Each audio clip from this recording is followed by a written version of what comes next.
कैसे हैं आप सब। आशा करती हूँ आप सब अच्छे होंगे। आइए आज हम पढ़ते हैं फैज़ की कहानी उन्हीं की ज़बानी। बचपन की मैं सोचता हूँ एक ये खास तौर पर याद आती है खास बात कि हमारे घर में औरतों का एक हुजूम था। हम 3 भाई थे, उनमें हमारे छोटे भाई अनायत और बड़े भाई तुफैल औरतों से बागी होकर खेल कूद में मग्न रहते थे। हम अकेले उन औरतों के हाथ आ गए। इसका कुछ नुकसान भी हुआ और कुछ फ़ायदा भी। फ़ायदा ये हुआ कि उन औरतों ने हमको बेहद भद्र जिंदगी बिताने पर मजबूर किया, जिसकी वजह से कोई अशिष्ट या उजड़ प्रकार की बात इस जमाने में हमारे मुंह से नहीं निकलती थी। नुकसान ये हुआ कि बचपन में खिलंदड़ेपन या एक तरह की खेल कूद की जिंदगी बिताने से हम वंचित रहे। मसलन ये है कि गली में कोई पतंग उड़ा रहा है, कोई गोलियां खेल रहा है, कोई लट्टू चला रहा है, हम बस खेल कूद देखते रहते थे। अकेले बैठकर होता है शबो रोज तमाशा मेरे आगे, हम उन तमाशों के सिर्फ तमाशाई बने रहते। ये एक शेर उन्होंने बोला है कि अकेले बैठकर होता है शबो रोज तमाशा मेरे आगे, हम उन तमाशों के सिर्फ तमाशाई बने रहते। ठीक है। सुबह हम अपने अब्बा के साथ फजर की नमाज पढ़ने मस्जिद जाया करते थे। नित्य नियम यह था कि अजान के साथ हम उठ बैठते। ठीक है। अब्बा के साथ मस्जिद गए, नमाज अदा की और घंटा 1.5-2 घंटा की सैर के लिए निकल गए। फिर स्कूल, रात को अब्बा बुला लिया करते थे खत लिखने के लिए। उस जमाने में उन्हें खत लिखने में कुछ दिक्कत होती थी, हम उनके सेक्रेटरी का काम अंजाम देते थे, उन्हें अखबार भी पढ़कर सुनाते थे। इन व्यस्तताओं के कारण हमें बचपन में बहुत फायदा हुआ। उर्दू अंग्रेजी के अखबार पढ़ने और खत लिखने के कारण हमारे शब्द भंडार में काफी वृद्धि हुई। हमारे घर से लगी हुई दुकान भी जहाँ किताबें किराए पर मिलती थी। एक किताब का किराया 2 पैसे होता। वहाँ एक साहब हुआ करते थे जिन्हें सब भाई साहब कहते थे। भाई साहब की दुकान में उर्दू अदब का बहुत बड़ा भंडार जमा था। उन दिनों जिन किताबों का रिवाज था वो आजकल करीब करीब खत्म हो चुका है, जैसे तिलिस्मे होशरुबा, फसाना आज़ान, अब्दुल हलीम शरार के नॉवल वगैरह, ये सब किताबें पढ़ डाली। उसके बाद शायरों का कलाम पढ़ना शुरू किया। दाग का कलाम पढ़ा, मीर को पढ़ा। गालिब तो उस वक्त बहुत ज़्यादा हमारी समझ में नहीं आया। ठीक है।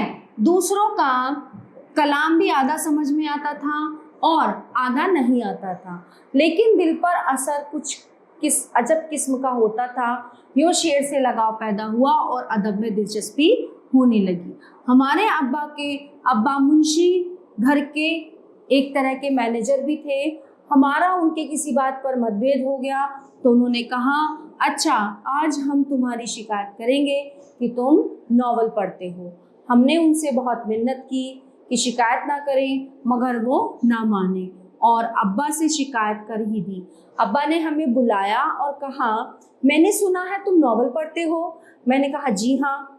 कहने लगे नॉवल ही पढ़ना है तो अंग्रेजी नॉवल पढ़ो, उर्दू के नॉवल अच्छे नहीं होते। शहर के किले में जो लाइब्रेरी है, छानी और न जाने क्या क्या पढ़ डाला। वह भी आधा समझ में आता था और आधा पल्ले नहीं पड़ता था। इस अध्ययन के कारण हमारी अंग्रेजी बेहतर हो गई। 10वीं जमात में पहुंचने पर महसूस हुआ कई उस्ताद पढ़ाने में कुछ गलतियां कर जाते हैं। हम उनकी अंग्रेजी दुरुस्त करने लगे। इस पर हमारी पिटाई तो ना होती, लेकिन कभी कभी तो उस्ताद नाराज हो जाते और कहते, अगर तुम्हें हमसे अच्छी अंग्रेजी आती है तो तुम ही पढ़ाया करो, हमसे क्यों पढ़ते हो। उस जमाने में हम पर कभी खास किस्म की अवस्था छा जाती थी। संगीत से लगाव था। शाम को खुर्शीद अनवर के वालिद ख्वाजा फिरोजुद्दीन मरहूम की बैठक में बड़े बड़े उस्तादों का गाना सुनते। उस्ताद तो कल हुसैन खां, उस्ताद अब्दुल वहीद खां और छोटे गुलाम अली खां वगैरह उन उस्तादों के समकालीन, और हमारे दोस्त रफ़ीक गजनवी से भी सोहबत होती थी। जब हमारे वालिद का देहांत हो गया तो पता चला कि हमारे घर में खाने तक को कुछ नहीं है।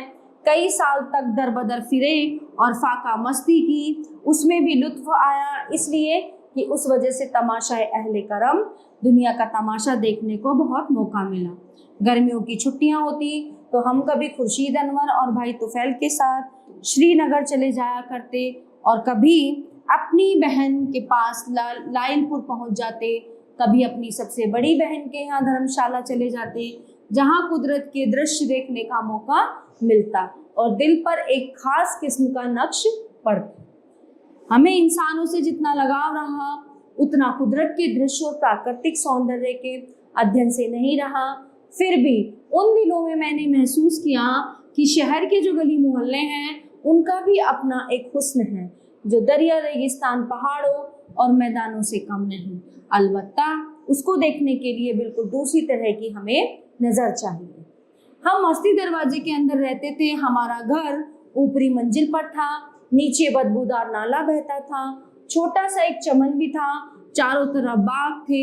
एक रात चांद निकला हुआ था, चांदनी बदबूदार नाले और इर्द गिर्द के कूड़े करकट के ढेर पर पड़ रही थी। चांदनी और साए ये सब मिलकर कुछ अजीब रहस्यपूर्ण दृश्य बन गए थे।